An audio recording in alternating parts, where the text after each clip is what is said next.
Hi, I'm Robert McInnes, creator of the Anger Management course. This course originated back in 2006 when I worked in a drug and alcohol centre. There was 5 men locked down in a house for a 12-month period for rehabilitation. A number of them had explosive anger. What I observed with explosive anger is very difficult to control with behavioural techniques. So I worked out this particular method of controlling anger and I built my own therapy model called cognitive principle therapy. This course is based on that therapy. This course comprises of 4 modules. At the end of each module there are 5 questions to answer, and once they've been answered correctly, the next module will be sent to you. Each module involves a homework task, which is very simple but effective if you do it correctly. Each module comprises about 15 slides with audio. The audio for each module is about 25 minutes in length. The course was originally designed for explosive anger, but is suitable for all types of anger. The course has been substantially revised, includes the latest techniques in neuroscience, and that's what's presented in the following modules. What is the difference between CBT and CPT? Traditional therapy is cognitive behaviour therapy for dealing with anger. It's about thinking and behaviour. If you take an example like jealousy, the person will have jealous thoughts and then they'll have jealous behaviour, asking questions of their partner, where are they, what are they doing, show me the information, this type of reaction. I've developed a new therapy called cognitive principle therapy. The theory being that jealousy or any other behaviour is just a symptom of a deeper problem.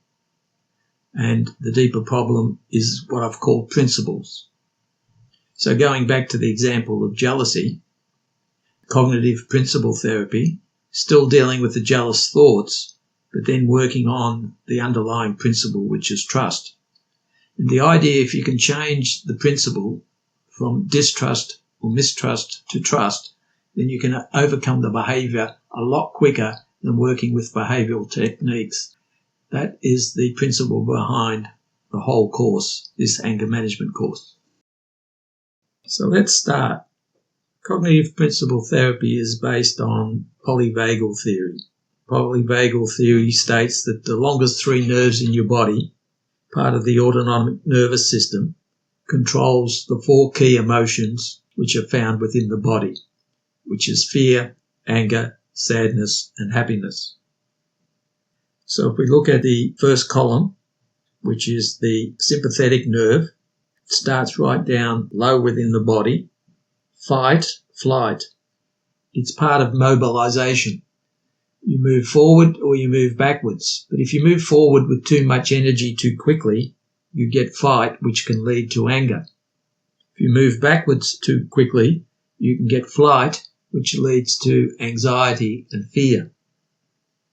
If you get overwhelmed with too much anger and anxiety, everything in nature is balanced. So there's a sympathetic nerve and there's parasympathetic nerves, and there's 2 of those. So you jump out of the fight-flight into the dorsal vagal pathway, which is where you start to immobilize.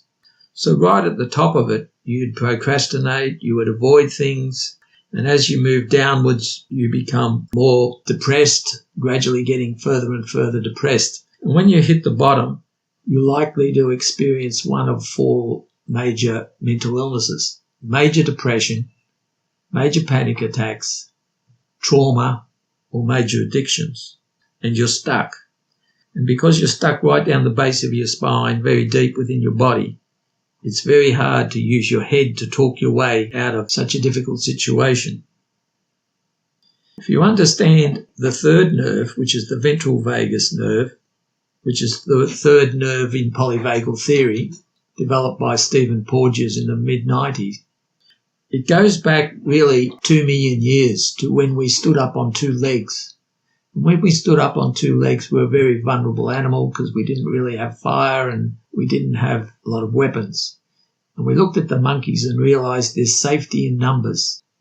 And when you have a look at a group of monkeys, the head monkey is the one that everyone trusts, everyone respects, everyone accepts and everyone commits to. So these are the 4 principles, which are the 4 principles of attachment theory, which keep a group of monkeys together for millions of years, which keep a group of humans together in this 21st century. And the 4 principles, once again, are trust, respect, acceptance, and commitment. But what you can see happening is that 2 million years ago, when one monkey starts to get very old, a young monkey comes up and challenges him for the position of leadership. And there's a breakdown of trust because the old monkey doesn't trust him. Then there's a breakdown in respect because the young monkey wants to fight him. And then there's acceptance and commitment issues from the group because they don't know who to accept or commit to. Once the argument's settled and eventually this becomes a new leader, then trust, respect, acceptance and commitment gets restored. And this has been happening in the animal kingdom for many millions of years, and it's happened in the community of humans for at least 2 million years.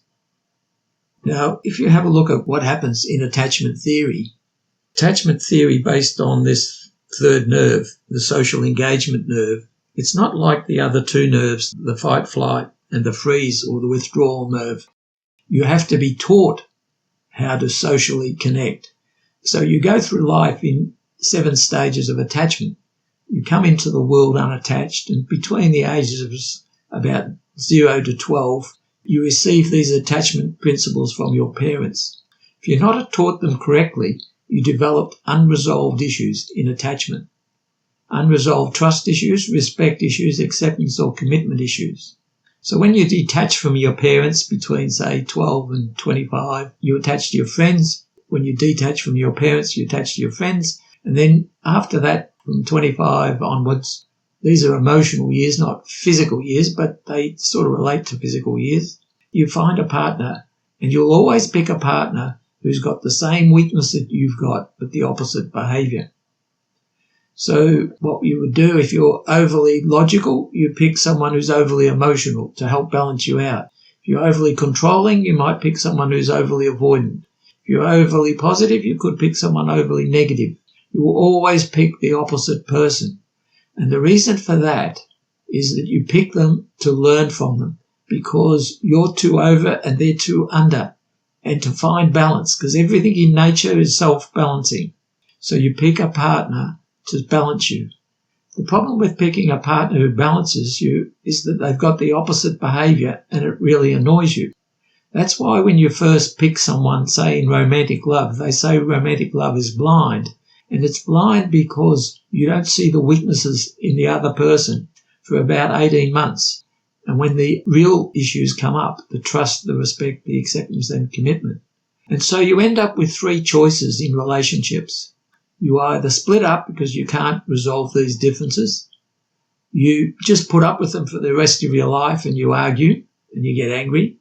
Or you work and try and accept that you need to change and they need to change. And if you move closer towards the middle, then what happens is the overly optimistic person becomes a bit more realistic. The overly pessimistic person becomes more realistic. And therefore, when they have children, because they're better as a couple, the children are stronger than the parents in terms of emotional strength, and the bloodline keeps stronger. And that's how evolution has worked in humans for 2 million years. We have unresolved issues in those 4 areas: trust, respect, acceptance and commitment. And we pick partners who have got the opposite behaviour to us. And when we pick this partner, we do it subconsciously, not consciously. In the latest slides in this module, we'll show you how powerful the subconscious mind is compared to the conscious mind. Because when we first meet someone, we think we pick them as a partner because of how they look or common values or common interests. But subconsciously, we are programmed to pick a partner who's going to fix our unresolved issues because this is built into evolution. And so we have to be aware that we're doing a lot of selection of whom we have relationship with based on our subconscious mind. So when you look at the person that you're working with in a relationship and they annoy you, their behaviour, remember that you picked them at a subconscious level to help you. In this chart, we're having a deeper look at the 7 levels of attachment. And as I mentioned, we come into the world unattached, we attach to our parents, we detach from our parents, attach to our friends, and then we reattach to a partner at the age of 25 to 35 in terms of emotional years. And then what happens is between the age of 35 and 45, we test the partner.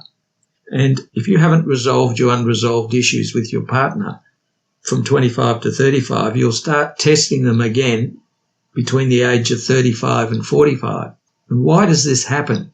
Why is there a lot of testing in this age? Well, if you have a look over thousands of years, normally women would give birth to children around the 20 years of age, sometimes earlier, sometimes later over time. And by the time the child reaches the stage where they're detaching from the parent, around 12 to 20 years of age, then what happens is the focus of the parent always at the birth of the child comes off themselves and onto the child, the focus, particularly of the mother. But when they detach, when the child detaches from the mother and the father, then the focus comes back on self and the unresolved issues come up again. And that's why you have a midlife crisis. You're trying to resolve any unresolved issues you have. And you can end up, your behaviour can end up the same as what it was when you first experienced the original problems which caused the unresolved trust, respect, acceptance or commitment issues. And in these slides, we're eventually going to show you why that happens and how to overcome it so that you can get rid of your anger in a very simple and quick way. So when I say you pick someone with the same weakness but the opposite behaviour, we're talking about dysfunctional personality styles, because everyone has a personality styles which is normal. But when you break through a person's resilience and they lose control over their emotions, they'll develop a dysfunctional personality style. So different people have different levels of resilience. Some people, it takes an enormous amount of stress for them to reveal their dysfunctional personality. In other people, they're very sensitive and it gets revealed very quickly. But this model here that's been shown on this slide is what I've developed to identify the 16 dysfunctional personality types once your resilience has been broken through. And as I mentioned earlier, in the body you can be overly positive or overly negative. In your nervous system you can be overly controlling, which is the fight nerve. You can be overly responsible, also with the fight nerve, because some people are trying to fix things. They have a core belief that they must fix things, and they generate a lot of energy moving forward trying to fix things, and they become overly responsible. Likewise, you can be overly avoidant and want to flight and want to escape from things just to get away from them. But then there's a deeper level of over-avoidance where you just don't want to face it at all, and you want to go into the freeze mode or the withdrawal mode. Then lastly, within the brain, you can be a left brain logical person, or you can be a right brain emotional person. So that's dealing with the left hemisphere and the right hemisphere. And we'll talk about that in the next slide because it has a significant effect on our decision making. My work in this area is based on 2 writers. Firstly, Daniel Kahneman. He won a Nobel Prize for work which ended up being published as Thinking Fast, Thinking Slow in 2011. And another writer, Professor Ian McGilchrist, who produced a book called Ways of Attending in 2019. And it was a summary of his earlier work around System 1 and System 2. Daniel Kahneman used those words System 1 and System 2. And System 2 is the conscious mind. It's where you use your 5 senses and your logic and you make decisions about setting goals and moving forward. It's your experiencing self. It's who you are in the now. It's based on logic, but it's got a number of flaws. The first flaw is that it only has 12 seconds of working memory. It's relying on all the short and long-term memory coming from the subconscious mind. So it's very limited to making decisions by itself. It's heavily reliant on the subconscious mind for memory. Secondly, it's very slow. It processes everything in words. You talk to yourself in words, you read in words, you listen in words. Whereas the subconscious mind is working electrical impulses up and down the polyvagal nerves at 40 million bits a second. So information is travelling 1 million times faster in your subconscious mind than it is in your conscious mind. And it has access to all your memories, and your conscious mind only has access to working memory. And the third difference, major difference, is that your conscious mind is in time order and your subconscious mind is in emotional order. And what that means is it's in emotional order where it matches memories to past emotional events to keep you safe. And so it will always go back to the biggest threat you've ever experienced if you haven't resolved it, and it will start from that point as a pattern match. It's called a pattern match. So it's a pattern match and a predictive system, which happens automatically but not using logic, only using the past.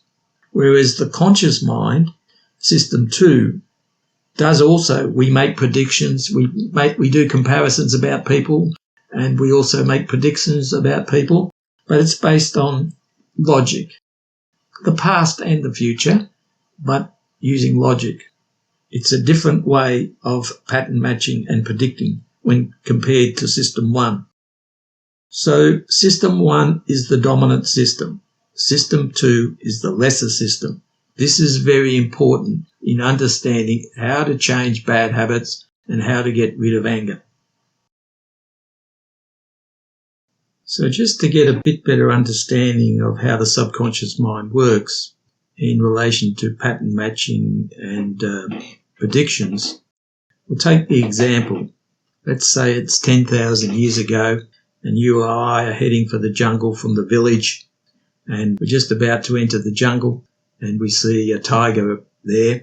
So our comparative mind tells us this is too risky, we're not going there today, so we go back to the village. A week later we travel back to the jungle, and this time there's no tiger there that we can see, but you have got a bit better predictive mind than me, and because maybe your hearing is a little bit better and you thought you heard the roar or the noise of a tiger, or maybe your eyesight is a little bit better than mine and you've predicted that you've seen something that could be a tiger. So you hang back a little bit, but I move forward, and just as we get near the jungle, the tiger leaps out and rips me apart and kills me. But you get back to the village and you're safe. But 10 years later, this is 10,000 years ago, 10 years later, you go to the walk down to the same pathway to the jungle again with another person, and you wander around the jungle and you come out and you get back to the village, and the other person said to you, "Oh, did you see the beautiful flowers and the trees and that funny animal we saw?" And you didn't see anything because your brain is still looking for tigers. You were so traumatized by seeing me killed by a tiger that when you go into the jungle, that's all you're focused on, looking for tigers. Your observation of what's going on around you is completely blank. And so that's how the comparative predictive mind works. It's in emotional order, not in time order. It will take you back to your biggest threat. And until you resolve that threat, you'll still get triggered by it, even if it happened 10 years ago or 20 years ago. That's the purpose of understanding how emotional threats work with pattern matching and prediction. In this chart, we're still looking at how the subconscious brain works. This was a study published back in 1960 by Maxwell Maltz in his book Psycho-Cybernetics, and it was about visualization. And they took 3 groups of people and put them into group A, B and C, and they tested them throwing baskets in basketball, and they standardised each of the scores at 100, the 3 groups. And then for the first group, they said, we want you to continue to practice for 20 minutes a day on court for 20 days throwing baskets. And the second group, we said, you don't have to practice. You're just to do nothing for 20 days. And the third group, they were told to practice in their heads, throwing baskets, visualise themselves throwing baskets, never missing every shot for 20 minutes a day for 20 days. And then they retested the three groups after 20 days. And the first group improved, shot 124, a 24% increase. The second group shot 100, no improvement. And the third group shot 123, a 23% improvement. And how is this possible? It's possible because if you visualise something and you believe it to be true, your subconscious will process it as though it is true. And so when you come out to throw baskets in 20 days' time, you are so confident that you do not tense your muscles. You're so relaxed that you throw very accurately in the start. You might deteriorate more as time goes on, as you've had more shots, but you'll still average nearly the same as someone who's been practicing on court. This has been tested for 60 years and it works. Visualization works. So let's summarise how the brain works. So we've got the conscious and the subconscious. So we've said that the conscious mind uses logic, is slow processing at 40 bits per second, is in time order. The subconscious uses no logic, processes at 40 million bits a second in emotional order.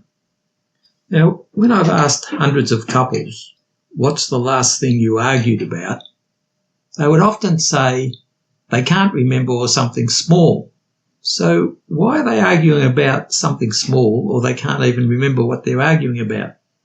And the answer is that once you get a trigger that comes from either the outside person or inside your own brain, it shoots across your conscious mind into your subconscious. And it opens what you could look at metaphorically like a filing cabinet. And it goes to the past. So 50% of the responses will go to the past and open up that filing cabinet to look at what happened last time. This is the pattern match, which is in emotional order. But then what happens is, in that same file, because you had unresolved issues many times ago in the past, your brain ruminates over that. It means you go over it in your head, you visualise it in your head. Why did she do that? Why did he do that? And as you visualise it, as we've seen in the previous chart, it adds it into your memory as though it actually happened.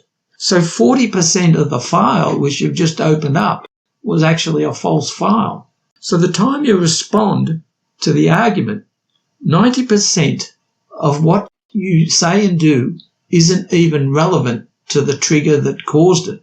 And that's why most couples argue about small things, because it's triggering an underlying issue, an unresolved issue around either trust, respect, acceptance or commitment. It's not about the behaviour. It's about the unresolved issue behind it. In neuroscience, a guy named Rochelle identified what he called the default mode network. So when things come into your attention, they enter your neural pathway and they go down one of two streams.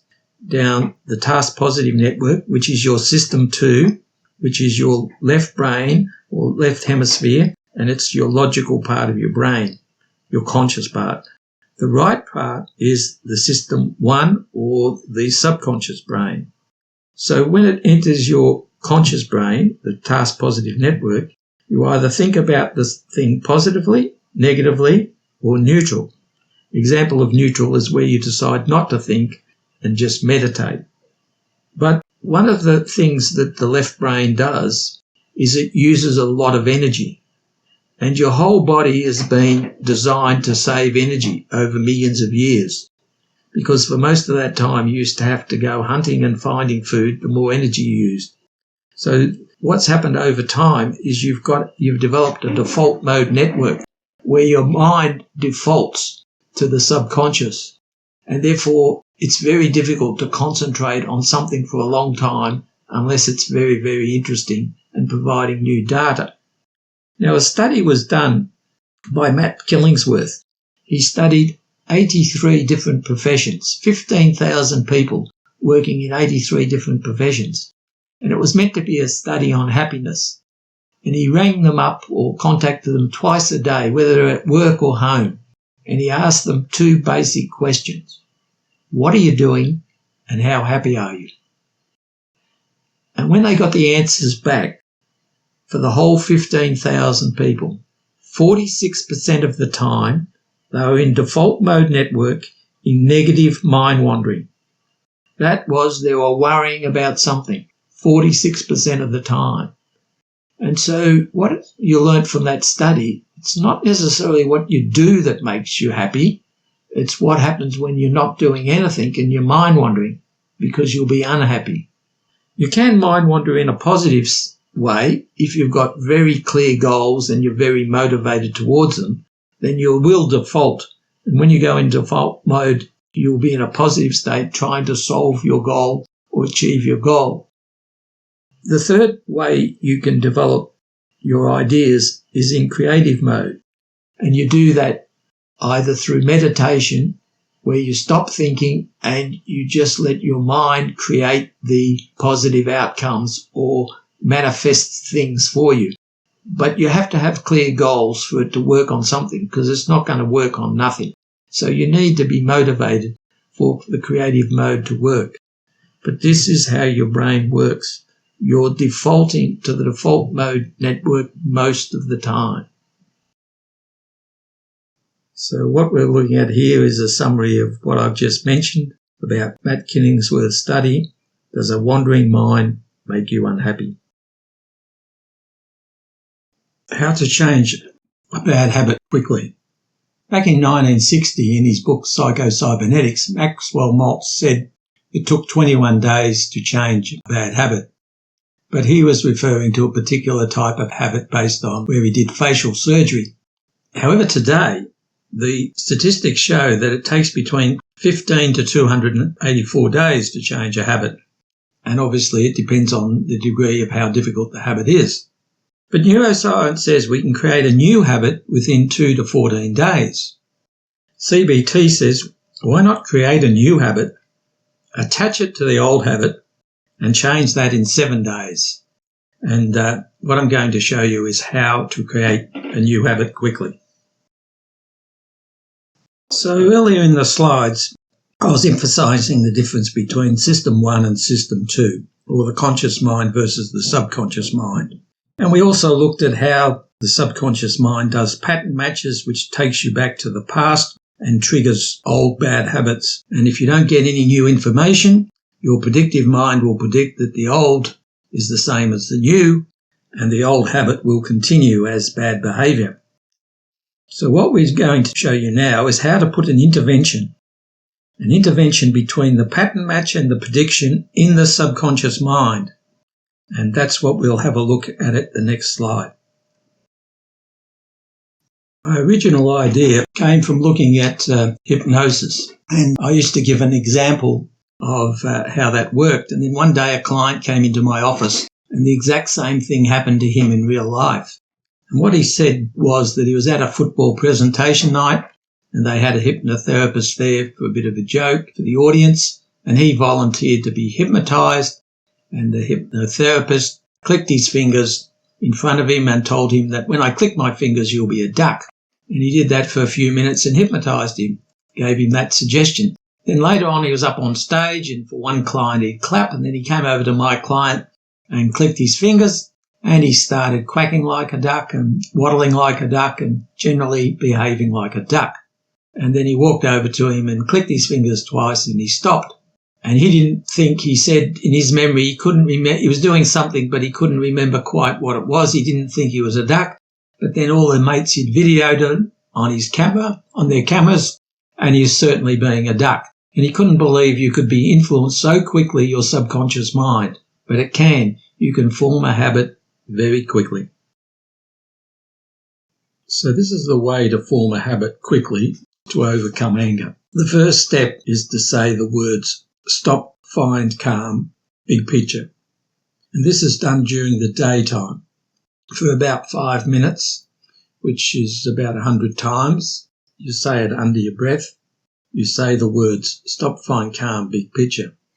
But the key is to follow two principles. First one is you don't use positive thinking. So you don't try and think about the words you're saying. You just repeat them. This is what a mantra is. It's just a repetition without thinking. And so you just repeat the words, stop, find, calm, big picture. Stop, find, calm, big picture. Now, in order to distract your conscious mind, you normally do it while you're doing a procedural habit. Procedural habit is one where you can do something else and think at the same time, like driving a car or washing the dishes or any other repetitive job. So while doing one of those procedural habits, you say the words, stop, find, calm, big picture. But don't try and be calm and don't think about the picture.